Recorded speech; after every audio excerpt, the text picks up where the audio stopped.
Virus के बाद नया वायरस दुनिया को सताने लगा। एमपॉक्स वायरस से कई देशों में दहशत। WHO ने इस वायरस को वर्ल्ड हेल्थ इमरजेंसी घोषित किया। ये वही वायरस है जिसे कुछ वक्त पहले तक मंकी पॉक्स कहा जाता था। चिंता की बात यह है कि 2 साल में दूसरी बार इस बीमारी को हेल्थ इमरजेंसी बताया गया है। अफ्रीकी देश कांगो में इस बीमारी का सबसे ज्यादा प्रकोप फैला हुआ है और अब इसकी चपेट में कई पड़ोसी देश भी आ गए हैं। Africa centre for disease control and prevention यानी अफ्रीका CDC के मुताबिक इस साल अब तक अफ्रीकी महाद्वीप पर एमपॉक्स के 17,000 से अधिक संदिग्ध मामले सामने आए हैं। वायरस की वजह से 517 मौत हुई हैं। पिछले साल के मुकाबले इस साल मामलों में 160% की बढ़ोतरी हुई है। कुल मिलाकर अफ्रीका के 13 देशों में एमपॉक्स के मामले दर्ज किए गए, जबकि 116 देशों में इसका असर देखा जा रहा है। WHO के महानिदेशक ने कहा है कि अब बीमारी को रोकने के लिए पूरी दुनिया में कोशिश करनी होगी। The spread of a new clade of mpox in eastern DRC, its detection in neighboring countries that had not previously reported mpox, and the potential for further spread within Africa and beyond is very worrying. WHO से पहले Africa में mpox emergency घोषित की गई थी, इस चेतावनी के साथ कि ये वायरल इन्फेक्शन खतरनाक दर से फैल रहा है। कोरोना वायरस की तरह ये भी एक संक्रामक बीमारी है। WHO का कहना है कि मंकी पॉक्स में मृत्यु दर अलग अलग देखी जा रही है। कई बार तो ये 10% से ज्यादा है। मंकी पॉक्स कोई नई बीमारी नहीं है, लेकिन इस बार इसका प्रकोप ज्यादा है। अफ्रीकी देशों के अलावा अमेरिका और यूरोप में भी मंकी पॉक्स जैसे लक्षण रिपोर्ट किए जा रहे हैं। लेकिन सबसे बड़ा सवाल है कि चेचक जैसे दिखने वाली बीमारी का वायरस फैलता कैसे है। अब इसे लेकर कई शोध और स्टडी पहले ही सामने आ चुकी है। वायरस पर रिसर्च करने वाले एक्सपर्ट्स के मुताबिक ये वायरस कई जानवरों से इंसान में फैल सकता है।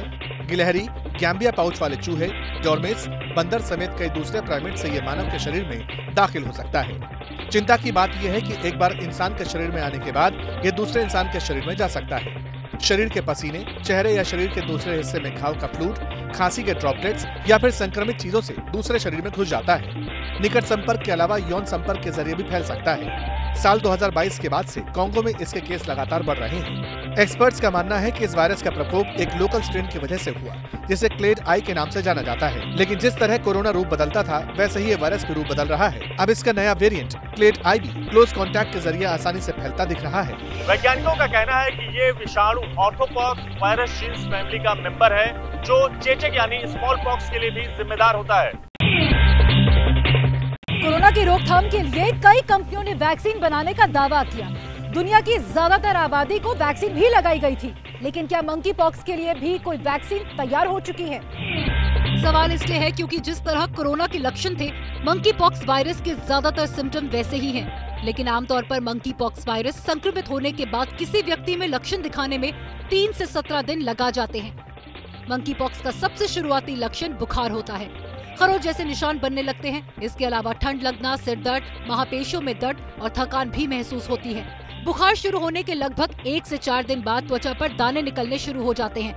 दाने अक्सर पहले चेहरे पर दिखते हैं, इसके बाद हाथ या पैर से होते हुए शरीर के दूसरे हिस्सों में फैल जाते हैं। बीमारी है तो इलाज भी होना चाहिए।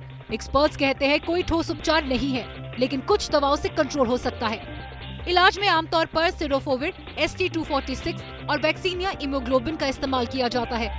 मंकी पॉक्स रोकने के लिए मार्केट में जोनोस्टिन वैक्सीन भी उपलब्ध है, जो इम्वाम्यून या इम्वेनेक्स नाम से मिल सकती है। चेचक का एक टीका ACAM 2000 भी इसे रोकने में काफी हद तक कारगर साबित हुआ है। 2 साल पहले भारत में भी मंकी पॉक्स का एक मामला सामने आया था, लेकिन ये फैला नहीं। अब अगर मामले बढ़ते रहे तो फिर भारत को एहतियाती कदम उठाने पड़ सकते हैं।